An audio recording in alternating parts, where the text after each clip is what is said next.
réunis à Bafoussam dans le cadre d'un atelier de renforcement de leurs capacités sur la surveillance, la documentation et le rapportage des violations des droits de l'homme.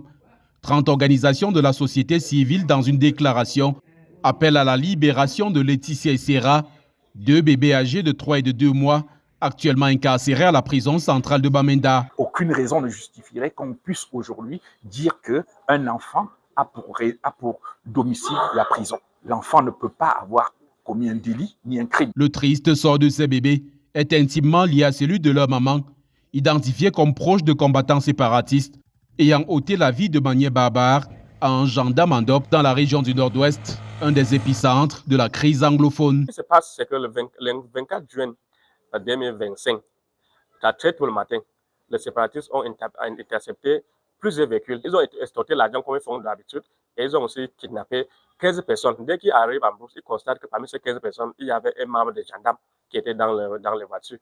Et ils ont libéré les autres après l'avoir payé un rançon. Et les gendarmes, ils ont refusé de laisser les gendarmes. Et c'est le même jour que le préfet était notifié de cette situation.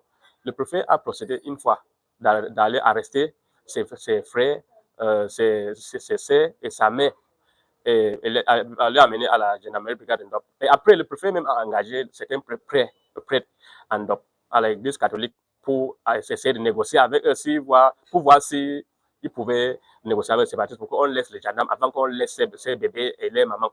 Et les séparatistes ont plus flou exécuté ces gendarmes. La démarche des autorités, qui cadre avec la loi du talion, est selon des défenseurs des droits humains une solution inappropriée à la crise qui, depuis 2016, a déjà fait des milliers de morts dans les 2 régions anglophones du Cameroun. La répression, tout azimut, ne peut créer que le cercle vicieux de vengeance, vengeance et vengeance. Vous allez tuer un gendarme, les gendarmes vont tuer 10 civils, les civils vont aller tuer 10 gendarmes, et ainsi de suite. Ce cercle vicieux n'a plus sa raison d'être. Il faut que le gouvernement de Yaoundé, notamment le régime de M. Biya Paul, prenne conscience du fait que le modèle de résolution de ce conflit qui a été mis en place depuis 2016, ce modèle-là n'est pas opérationnel. En plus des bébés Laetitia et Serra, ces organisations de la société civile appellent également à la libération des prisonniers politiques au Cameroun.